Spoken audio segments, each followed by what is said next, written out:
What's up, y'all?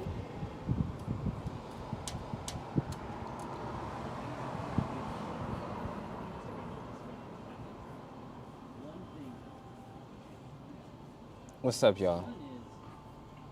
Let's see if we can get this working.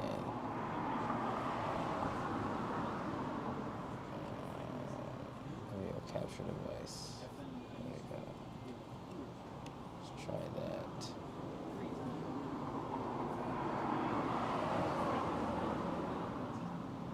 All right, perfect.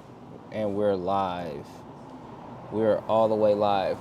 The title of this broadcast is I'm glad that I don't live in a democracy. I'm glad I don't live in a democracy. And it started off as some thoughts that I had regarding our current government, because what you will hear is in our political rhetoric, in our political environment, that people will say, "Oh, Trump is a threat to democracy," or "the Republicans or the conservatives are a threat to democracy," or "such and such is a threat to democracy." And I'm glad that I don't live in a democracy. And here's why I'm glad that I don't live in a democracy. Uh, America is not a democracy. It is not. America is a constitutional republic with democratic features. And the reason why I'm glad that I don't live in a democracy is because the democracy means rule of the majority, or mob rule. That means that whatever the majority decides they want to do, that's what becomes law. That's what becomes policy. Whatever the majority, if the majority wants you to be in chains and wants you to be enslaved, then you will be enslaved.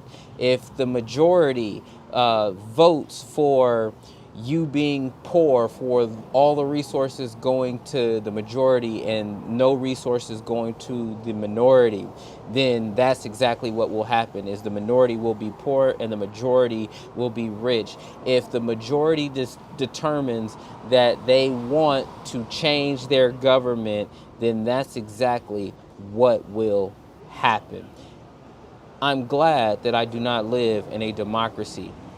Democracies are dangerous. Why? Because democracies trample on the individual rights of individuals and the minority, anybody who's not in the majority. Uh, Democracy, or one person, one vote, and majority rule or mob rule is what allowed for slavery to happen. It's what allowed for women not to have the right to vote. It's what allowed for wars to be started. It's what allowed for control of resources. That's what democracies allow. America started changing when she decided that she wanted to have a constitutional republic, which means that we have representatives who enact laws according to the Constitution. The Constitution serves as the founding document that sets the powers, it structures the government and sets the powers of the government. The Bill of Rights says that you have this government, but there are certain rights that the government cannot infringe upon unless it follows a very specific process for doing that. So even though we, the government, we, the people, is this large body, there are laws, there is a constitution, there are Bill of Rights in place that protect your rights regardless of who is in office. And that is extremely important for maintaining integrity and maintaining stability in your government. When America did not start off as a constitutional republic, it started off as a democracy. People, a majority, a powerful majority, coming together and deciding what the rules will be. So now that you are in a position where not just the majority is making the rules, not just the minority has power, but all people have power. We are now in a situation where you can now bring integrity and stability to your government, to the people. Think about it. In a democracy changes to your government can happen every time that you vote. Every time that you vote. You might not like black people this particular election. So you know what? We're going to make sure that in this election, we're going to enslave black people. In this particular election, you might decide that you don't like white people. And the majority says, you know what? We don't like white people, so we're going to put white people in prison. The majority might say in the next election, well, we don't like immigrants, so we're going to make sure that no immigrants can come over. That's what democracies allow. Constitutional republics protect against that. Constitutional republics establish rule of law, meaning that all people are subject to the law, and it takes almost an act of heaven, an act of God, in order to change that constitution, in order to change and alter the individual rights, the structure of the fundamental structure and fundamental rights of the American people.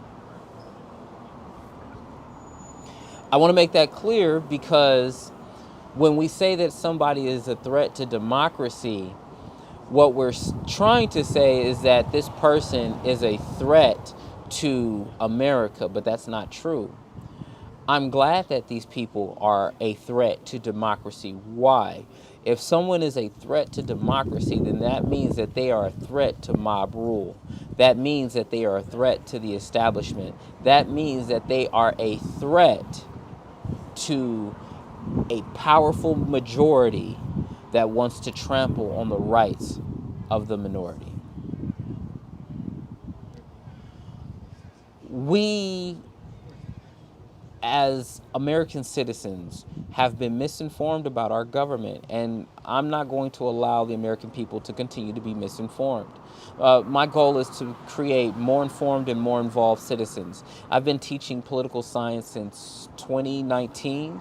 I've been involved in politics since 2010, and I ran for office in 2020. So I see how being miseducated about what our government actually is, what our rights actually are, how that has affected the people. And I am so happy to see more people getting more involved and more informed about their government, about the law, and about their rights. Why? Because if you don't know what your rights are, the only rights that you have are the ones you exercise. And exercising your rights can be dangerous. Exercising your rights can be deadly. Exercising your rights can be devastating. But the only rights that you have are the ones that you exercise. This is drjamarmontgomery.com from Dr. Jamar Montgomery of drjamarmontgomery.com. And I just wanted to bring this message to the people so that you recognize, hey, when somebody says that they're a threat to democracy, brush that off. Why? Because we're a constitutional republic with democratic features. The part where it's a democratic feature is that everyone is able to, or everyone that is voting age and has not gotten their voting rights taken away, everyone who is eligible to vote can vote for who they want their representatives to be in our constitutional republic. So if you have any more questions, feel free to reach out. Always here, drjamarmontgomery.com. Love y'all. Take care.